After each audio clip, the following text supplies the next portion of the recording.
move. Okay, so thank you for inviting me to speak in this seminar. So I'll be talking about, so in my talk, about graph drawing, or at least some recent problems I've been thinking about in the graph drawing area. I guess today, graphs that are drawn in the plane are frequently called topological graphs. And so just to be clear, a topological graph is a graph where your vertices are points in the plane, and then the edges are curves that are connecting the corresponding points. And at least for me, I got into graph drawing and many of these problems through this pretty well-known conjecture about quasi-planar graphs. So we all know by Euler's famous theorem that every n-vertex topological graph with no two crossing edges has at most 3n minus 6 edges. And so in particular, if your graph is planar, then the number of edges is at most linear in the number of vertices. And then we say that a topological graph is k quasi-planar if there's no k pairwise crossing edges. And so when k is fixed, for example, when k is 3 or 4, there's this pretty well-known conjecture in the graph drawing community, which states that every n-vertex k quasi-planar graph has at most big O of n number of edges. So the number of edges is still at most linear in the number of vertices. And in general, this conjecture is still open. So it was proved when k equals 3 by Pach-Solymosi-Toth, and also a bit later by Ackermann and Tardosh. It was also proven earlier by Argov, Arnov, Pach, Polak, and Schreier, but they had an extra condition on how you can draw your graph. They had the simple condition, which I'll describe in a minute. The conjecture was proved for k equals 4 by Ackermann, but when k is at least 5, this conjecture, this quasi-planar graph conjecture, is still open. And I believe as of today, the best known upper bound for k at least 5 is this quantity here, due to Fox, Pach, and myself. And so basically when k is fixed, you get an upper bound that's n polylog n. And because this conjecture has been open for quite some time, there's been many variations of this conjecture. And just to kind of describe a few of them. So for example, if you insist that you draw your graph with your edges drawn as straight line segments, which is very natural, then Valtar showed that every such k quasi-planar graph has at most n log n number of edges, where k is hidden inside of this big O notation. This was later generalized by Fox, Pach, and myself to X monotone curves. So for each edge, every vertical line hits it at most once. And kind of generalizing this in a different direction, Rock and Wolczak showed that if you had add this condition that any two edges intersect at most t times, so a bounded number of times, then the number of edges is at most n log n.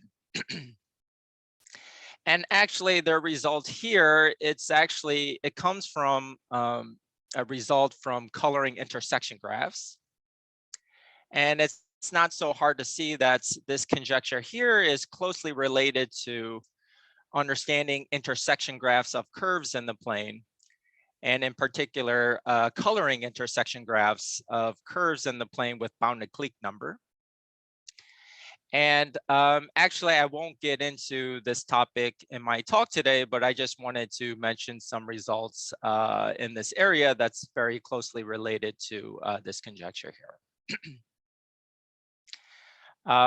So actually what I'll be talking about is kind of the dense setting of topological graphs. Actually, I'll be focusing on complete topological graphs. So if you go back to this slide here and look at this result here, One corollary you get from this is that if you set it equal to n squared, then this implies that every complete n-vertex topological graph will contain n to the epsilon pairwise crossing edges, where epsilon is an absolute constant. So in particular, complete, no matter how you draw the complete graph in the plane, you're going to be guaranteed this large structure inside of it, which happens to be pairwise crossing edges. And so I guess the general problem that me and my student have been thinking about the past few months is what other large patterns can you find inside of a complete topological graph? And it turned out that we were interested in large planar structures, or at least structures with large planar components. And so I guess, for example, in a large complete topological graph, can you find many pairwise disjoint edges instead of pairwise crossing? If you think about this problem just for a little bit, you'll quickly realize that you're going to have to add some kind of condition on how you draw your topological graph, because you can easily construct a topological graph with no two disjoint edges. There's many things you can do. So for example, you could just place your vertices, let's say down here. You pick any point in the plane, and then you just draw all your edges through that point that you fixed. And then this complete topological graph won't contain two disjoint edges. So it's not true that you can always guarantee large planar structures in topological graphs. And so in order to kind of, I guess, avoid this situation, we'll add this what's called simple condition. So a simple topological graph is a topological graph where now you insist that every pair of edges have at most one point in common. And so at least for the rest of this talk, I'll just be focusing on simple topological graphs. And so in simple topological graphs, because every pair of edges have at most one point in common, basically every pair of edges looks like one of these three pictures here. So either two edges have a common endpoint, and that's the only point that they have in common, or they'll have a common interior point, in which case we say that these two edges are crossing, or they'll have no points in common, in which case we just say that they're disjoint.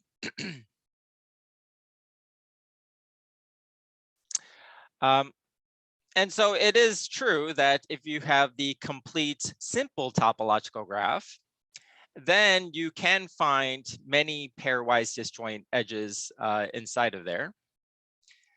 So this was shown by myself and also by Fulik, Ruiz, and Vargas, that you can find n to the 1/3 pairwise disjoint edges in the complete simple topological graph. This was later improved by Ruiz-Vargas to something close to square root of n.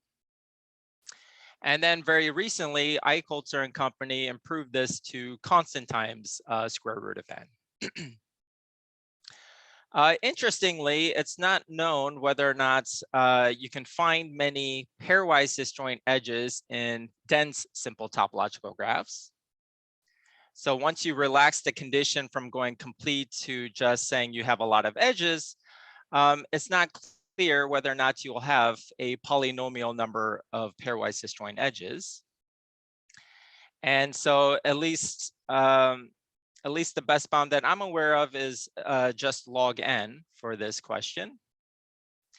And for me to kind of describe it a bit, I need to go back to the sparse setting. Can I briefly ask a question? Sorry. What about upper bounds for that problem? What is known? So I'm not aware of any upper bound. Maybe Oswin, since he's here, he might know a non-trivial upper bound, but I was not aware of a non-trivial upper bound for this problem.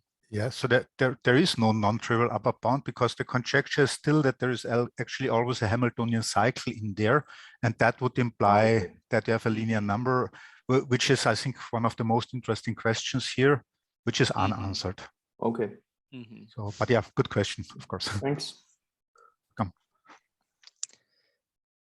Okay. So let me see here. So back in the sparse setting, so there's this old famous conjecture due to Conway, which is known as Conway-Strackle conjecture, which states that every n-vertex simple topological graph with no two disjoint edges has at most n edges. He called these topological graphs with this property. So basically every pair of edges either have a common endpoint or they cross. And he called these drawings thrackles. And so for a while, a linear upper bound was known for the number of edges in a thrackle, but it's not known if it's 1 times n. And the best upper bound, I believe, as of today, is due to Fulick and Pach, which has an upper bound of this quantity here. But then, just like for K quasi-planar graphs, you can ask the same question about simple topological graphs with no K pairwise disjoint edges, whether or not a linear upper bound on the number of edges would still hold. And actually, this is still open. And the best known result in this direction is due to Pach and Toth, who showed that every n-vertex simple topological graph with no K pairwise disjoint edges is at most n polylog, or this quantity here. And so therefore, finally, once you set this quantity equal to n squared, this is how you can show that every dense n-vertex simple topological graph contains roughly log n pairwise disjoint edges. So whether or not you can improve this to polynomial is still an open question.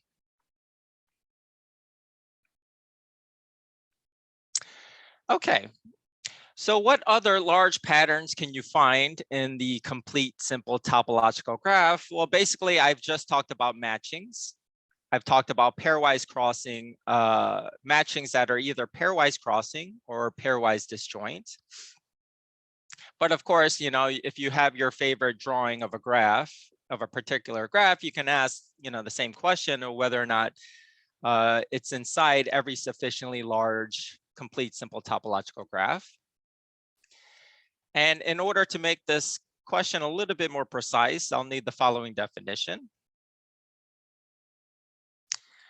So we say that two topological graphs are weakly isomorphic if there's an incidence preserving bijection between G and H, such that two edges in G cross exactly when the corresponding edges in H cross.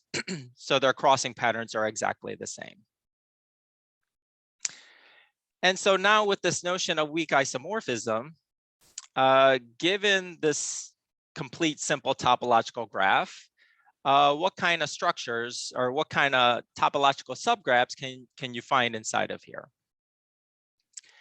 And at least for me, probably one of the most natural graphs drawn in the plane is probably this graph here, which is the complete convex geometric graph, or I guess just the complete convex graph, which I'll denote with this C sub m here. So this is just simply the complete graph where you draw on the plane with vertices in convex position, and then you draw all your edges with straight line segments. So this is a pretty pleasing way of drawing a graph. You can immediately see which edges cross and which edges don't. I think it's quite natural. It also has a nice combinatorial description, which is that you can order the vertices V1 through Vm such that two edges, so let's say Vi, Vj and Vk, Vl, these two edges cross exactly when the interval Ij and Kl intersect, but they're not nested. So in other words, when I is less than k is less than j is less than l, or when k is less than I is less than l is less than j. So now given this thing, which is fairly simple, does every sufficiently large, complete, simple topological graph contain a topological subgraph that's weakly isomorphic to the C5 here, this complete convex geometric graph on 5 vertices?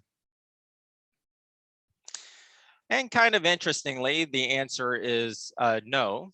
And the reason why it's no is because of the following way you can draw the complete simple topological graph,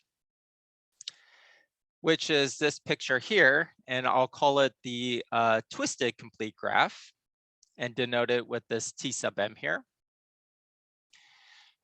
So basically, it's the complete graph drawn in this kind of twisted way. All of the edges are twisted around, let's say, this first vertex here. I would say that this is not the most pleasing graph to look at. It's not clear which edges cross and which edges don't, unless you stare at it for a while. But it does have a nice combinatorial description, which is that, again, you can order the vertices V1 through Vm such that two edges, Vi, Vj, and Vk, Vl, these two edges will cross exactly when the intervals ij and kl are nested. So in other words, when I is less than k is less than l is less than j, or when k is less than I is less than j is less than l. So it's a little hard to see here because, you know, these curves are kind of confusing to look at, but if you focus on the edge, let's say 3, 4, and the edge 2, 5, you'll see that they're crossing and these intervals are nested.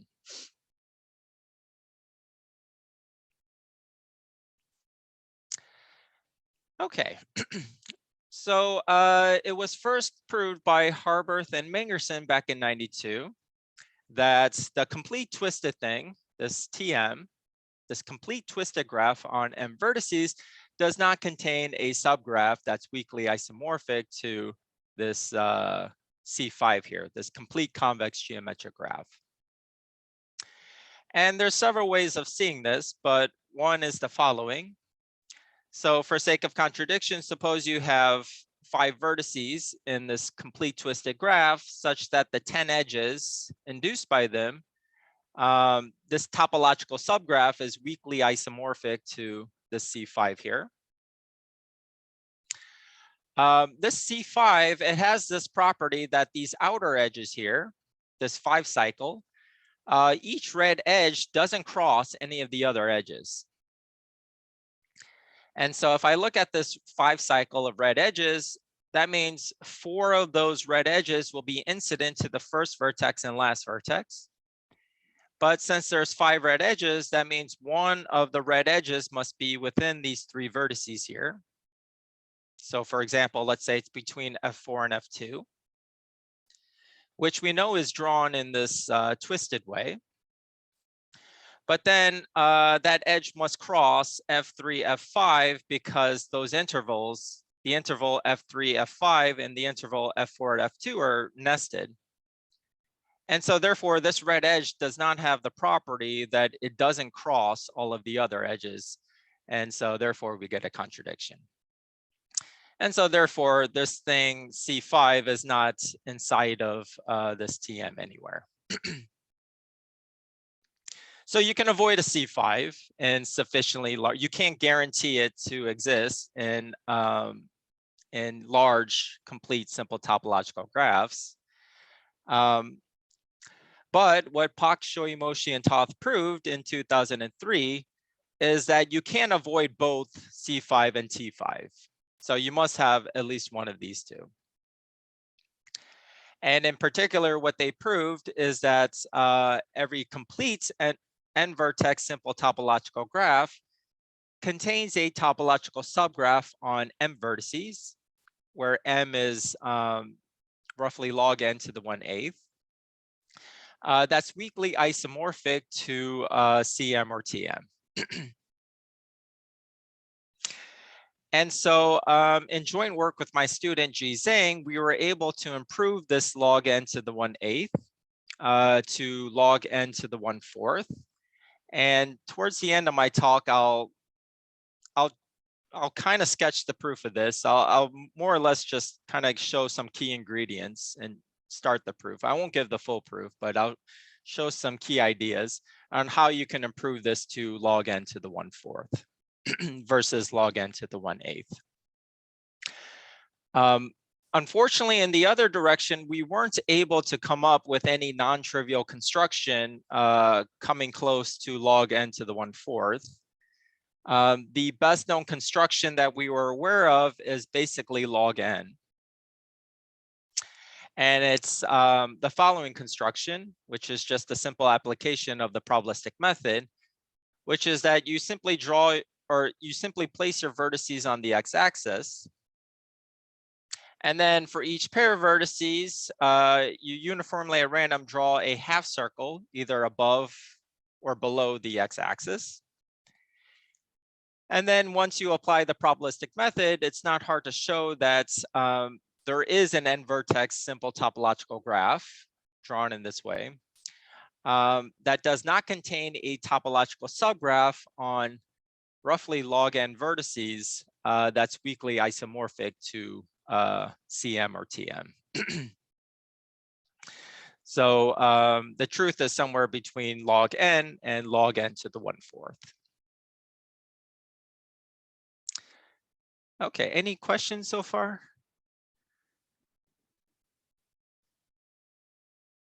Okay, so the original result by Pach-Solymosi-Toth, it had several applications in the graph drawing community. Because once you find one of these things, you have a lot of control on what you want to find. So for example, once you find a Cm or a Tm, you can easily find a non-crossing path amongst the edges inside of here. So in particular, with this result here, every complete n-vertex simple topological graph, you can find a non-crossing path on roughly log n to the 1/4 vertices. And for non-crossing paths, we were able to improve this kind of simple result, which you get from here, to something closer to log n, which I was informed recently that Eichholzer and company also proved in their paper as well. We were hoping for something much stronger though. So we were hoping for a non-crossing path. We were hoping to find a polynomial size non-crossing path in a complete simple topological graph, but unfortunately the best we were able to show is something close to log n.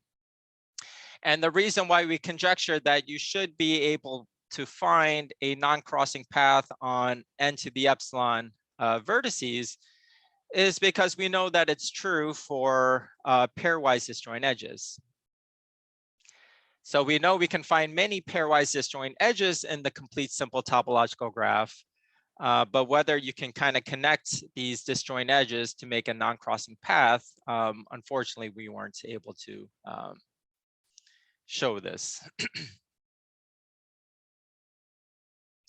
What we thought was even a more kind of basic problem about these simple topological graphs was whether or not you can find an edge that crosses very few other edges, and then maybe make a planar or non-crossing path that way, or any planar structure this way.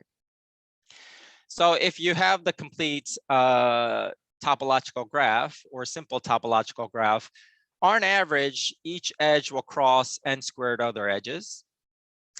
And so this question asks, is there a very special edge that crosses very few other edges? And so if we let h sub n be the smallest integer, such that every complete n-vertex simple topological graph contains an edge that crosses at most h other edges,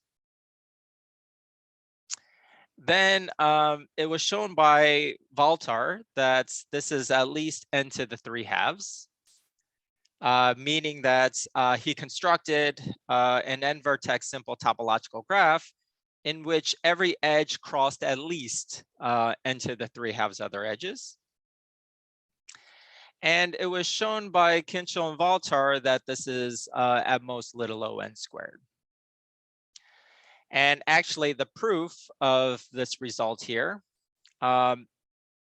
it used an asymmetric version of this result by Pach-Solymosi-Toth.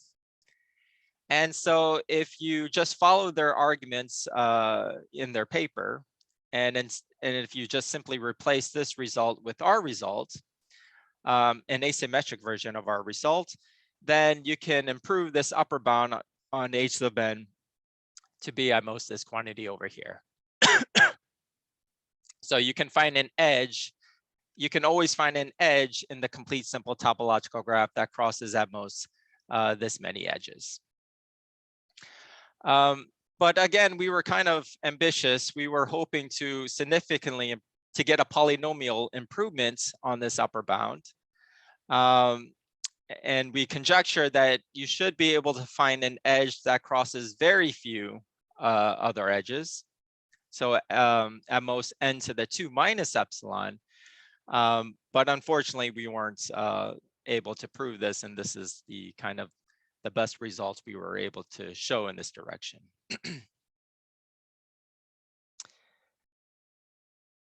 Okay, so now in the, I guess, last part of my talk, I wanted to just kind of sketch the proof, or at least give some ideas of the proof of these two results here. So finding the CM or TM, or finding the non-crossing path in complete simple topological graphs, just to give you guys a flavor of how the proofs go. So we'll start with this one here. Given the complete n-vertex simple topological graph, how would we find a CM or a TM?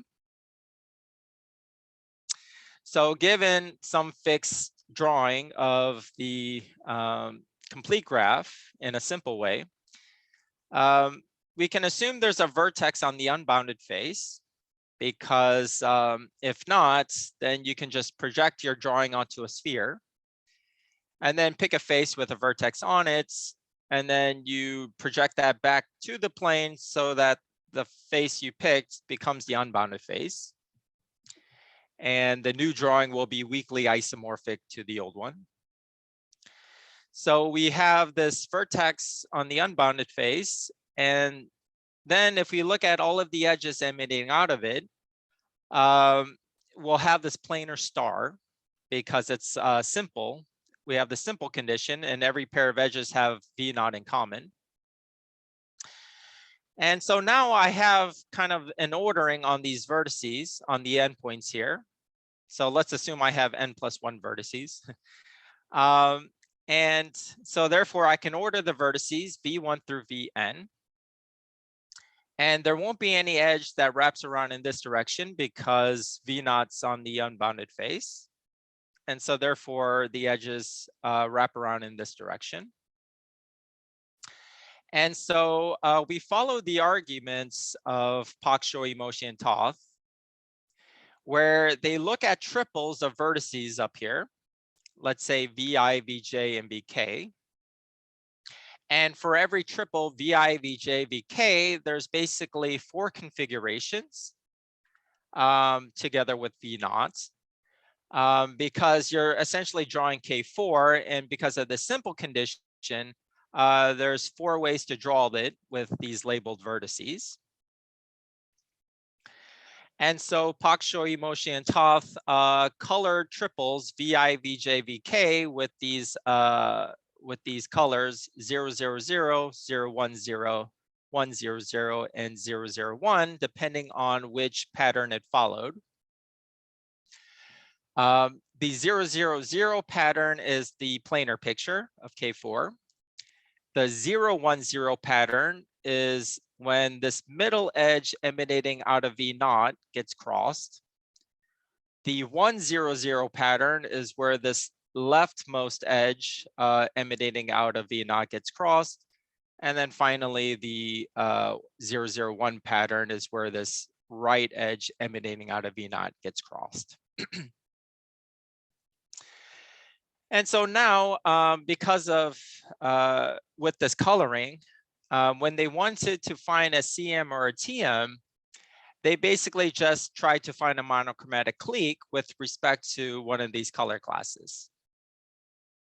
So for example, if we find M vertices such that every triple has this 0, 1, 0 pattern, it's not hard to see that those M vertices would correspond to the complete convex geometric graph. And likewise, if we have M vertices such that every triple has this 1, 0, 0 pattern, then those M vertices would correspond to the complete twisted graph. So now we just want to find a monochromatic clique with respect to one of these colors.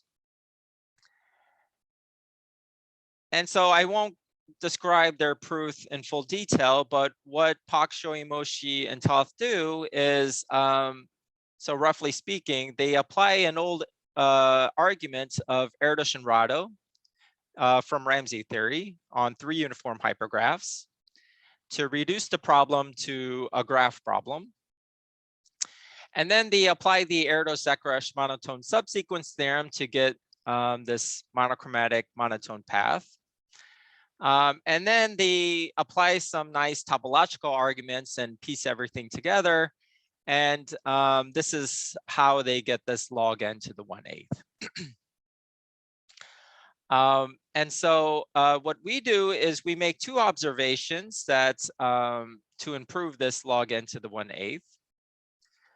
The first observation is that 2 of the color classes are transitive, meaning that if you look at any 4 vertices, let's say Vi, Vj, Vk, and Vl, and if the first triple Vi, Vj, Vk has this, let's say 0, 0, 1 pattern, and if I know that Vj, Vk, Vl also has the 0, 0, 1 pattern, then that's enough information to conclude that every triple among these 4 vertices has the 0, 0, 1 pattern. And so therefore, instead of finding M vertices such that every triple has the 0, 0, 1 pattern, I just need to find a monotone path instead. So meaning that if I find M vertices such that the first triple is 0, 0, 1, and then if I shift over, the next triple is 0, 0, 1, likewise, this one is 2, and this one, then that's enough information for me to conclude, because of the transitivity, that every triple among these M vertices has this 0, 0, 1 pattern. And so therefore, this would correspond to the complete twisted graph. And the same thing would be true for the 1, 0, 0 pattern. So it turns out that these 2 color classes here are transitive. And it turns out that these 2 up here are not transitive. If you combine them, it still doesn't become transitive. So basically something different has to be done for them. And so, but if you just make this transitivity observation, actually, this is enough to already improve the upper bound. You can improve it to log n to the 1/6, or at least it's not so difficult. But then the second observation that we make is that instead of using this Ramsey argument here, what we use instead is a technique from online Ramsey theory, which is this Ramsey game between builder versus painter. And I won't describe it in full detail, but in a nutshell, basically this old argument, you pigeonhole for each edge and vertex in a complete graph that you construct. And in this setting, instead, you only pigeonhole on a subgraph of that complete graph. So basically, you pigeonhole less in this setting, and you still get kind of the desired result. And so using this analysis instead, together with the transitivity, and you have to piece everything together, which is a little delicate, but it's not so bad. But with these two main ingredients, this is how we improve the log n to the 1/8 bound to log n to the 1/4. And that's actually all I wanted to say about this proof here. I was going to describe in full detail, but when I wrote my slides, it got really technical and it didn't really seem so pleasant to describe. But I'm happy to answer any questions if you guys have. Okay, and so the last thing I wanted to show is to find the non-crossing path on roughly log n vertices. If you can improve this to polynomial, I would be quite interested. So it follows the same setup as before, which is why I thought it would be convenient to describe this proof. So again, if you have the complete simple topological graph, you pick this vertex on the unbounded face and you look at these vertices up here. And so we'll set m to be log squared n. And so if I fix this first vertex, and if I look at the edges emanating out of it in this counterclockwise direction, and if I can find an increasing sequence of length m, so as I see these edges in this counterclockwise direction, if I have an edge that goes to this vertex, and then the next edge goes further, so it's increasing, and then the next edge in the counterclockwise direction goes even further. If this happens m times in the sequence, then what I have is a planar K2M. And once you establish a planar K2M in a simple topological graph, you actually get a lot of structure finally in this thing. Because now if I look at these m vertices, the edges induced on them creates what's called a cylindrical X monotone graph. So what I mean is if I look at any edge between two vertices here, this cannot happen. So the edge can't go in this direction with respect to this ordering and then kind of turn around and go back in this direction, because this black edge here and that blue edge share 2 points in common. Which means that all of the edges amongst these vertices here, they go in this they must be monotone with respect to this ordering. So for example, it must be completely kind of in between these two vertices. But it could wrap around the other direction, which is why we call it cylindrical X monotone. So it could wrap around like this as well. It's very close to an X monotone drawing, basically. And so what Fulik and Ruiz Vargas showed is that like half of these edges, or so in other words, within these edges here, you can find a dense subgraph on these m vertices that's weakly isomorphic to an X monotone simple topological graph. And once you have a dense X monotone simple topological graph, there's this result by Toth that states that every dense m-vertex simple topological graph with edges drawn as X monotone curves contains a non-crossing path on roughly square root of m vertices. And since we set m to be log squared n, this is how you would get a non-crossing path in this case. So if we have a planar K2M, then we get our non-crossing path essentially due to this result by Toth. In the second case is where you don't have that increasing sequence of length n, m, And so therefore, by Erdos-Zekaresh, you should have a decreasing sequence of length n over m, meaning that if I look at these edges emitting out of V1 in this counterclockwise direction, this first edge here goes to this vertex, and then the second edge here goes kind of closer to this vertex, and then this vertex here, sorry, this edge here goes to this closer vertex, and et cetera, et cetera. So we'll have a decreasing sequence of length n over m. And what you do is you keep the endpoints of those edges, and then you look at the next vertex, and then this triangle here, either half of the vertices, remaining vertices, will be either inside or outside of it.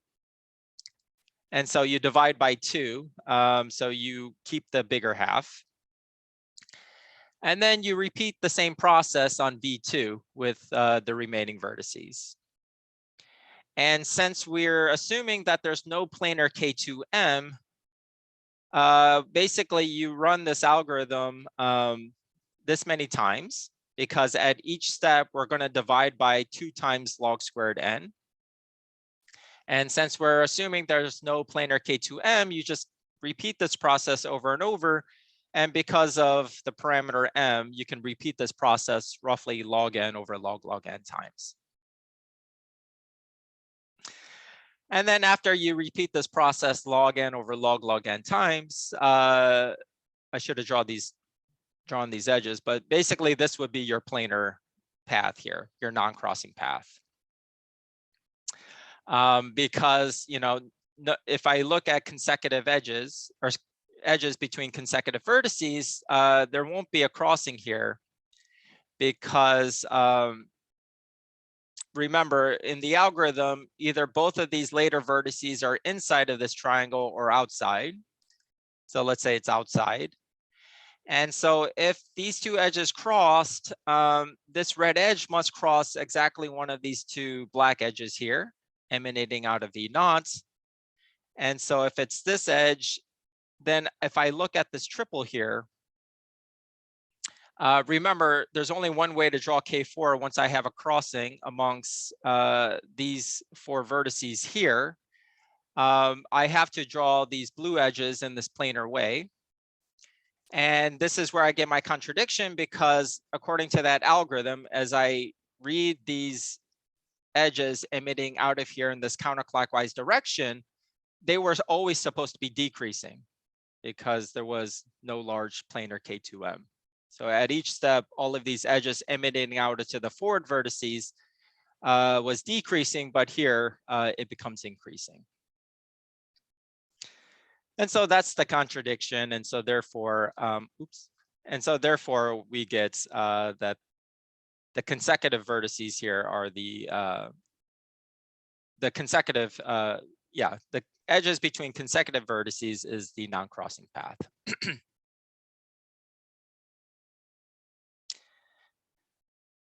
Okay, so any questions so far?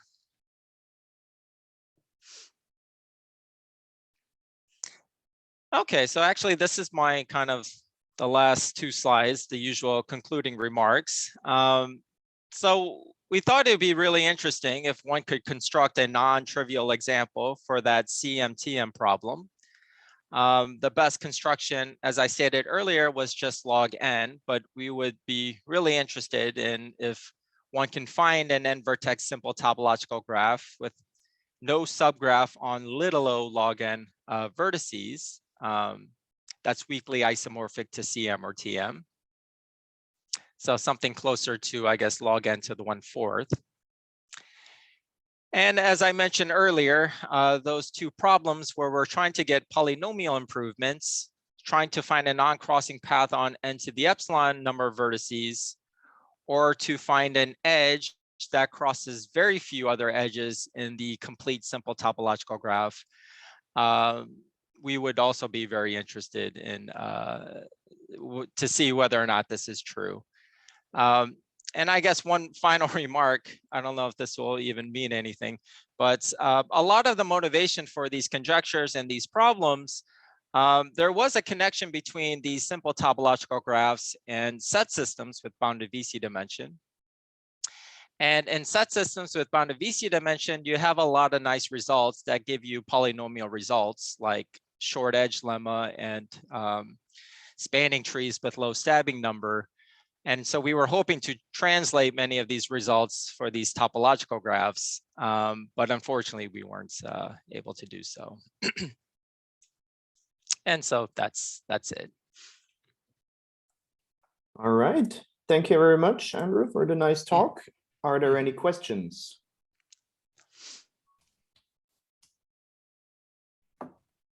I might have a short question. So thanks for the really nice talk. So from your last conjecture, whether there is an edge which is crossed by, say, only a few other edges, would that have any implication for, say, the length of a path or something like that? Or it's just a question of independent interest? Yeah. Could you greedily do something? Yeah, maybe it's not so clear, but yeah, I guess it was kind of an independent interest with some hope that it would imply something. Sure, I see. It was just nosy whether there is some relation. So actually, I had a question for you. Did your square root of n disjoint edges work in the dense setting, or? So I was kind of careful what I said. So does your square root of n pairwise disjoint edges, would that generalize to the dense setting? Are you aware? Ooh, let me see if either Birgit or Alexandra knows that. I can answer that. I'm not sure. Don't know, Birgit? Yeah. At the moment, I would think no. So we haven't looked at the dense setting. That's definitely a very interesting question as well. So we've mostly worked with complete subgraphs. But then those might not be apparent in the dense setting. So from the first step, I would say that one might simply skip the edges that we find and still have a dense graph. So then it wouldn't work directly. Okay, I knew for sure that the previous techniques didn't work. It had to be complete. But so your paper, I was informed quite recently, so I wasn't able to check it, but so yeah, so I was kind of careful what I said. These previous results didn't generalize. It's obviously an interesting topic as a sufficient amount of people keep working on it in parallel. But it's nice. Your proof is very, very different, which is also very nice and interesting to see. Also, I have to admit that there is one result that you mentioned here that I wasn't aware of yours either, which was the n to the 1/3 bound that I knew from Foleg and Ruiz Vargas, but I didn't know from you in parallel. So it's often enough hard to find all results on a topic. Yeah.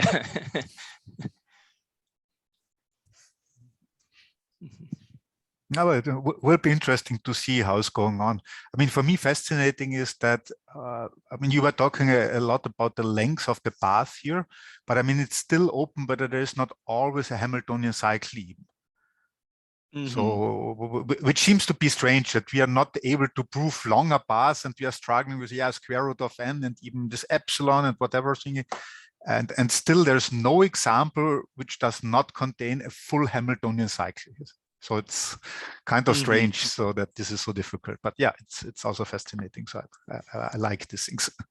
Yeah, I think the simple condition makes it hard to come up with interesting constructions, and yeah.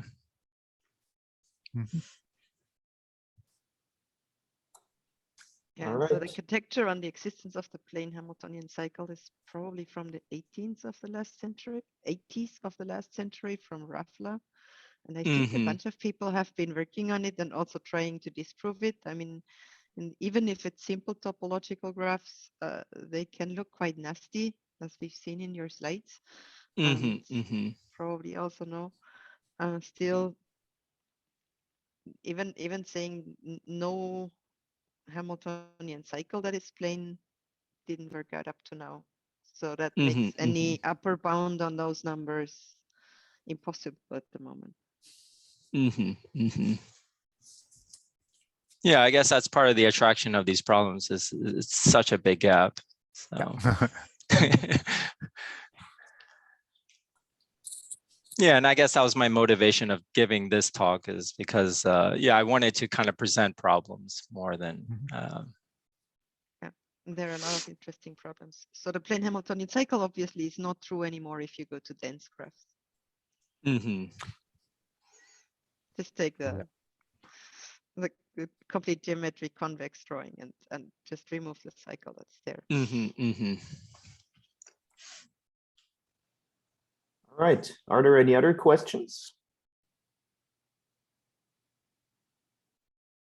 That doesn't seem to be the case. So thanks again, Andrew. And I will stop the recording.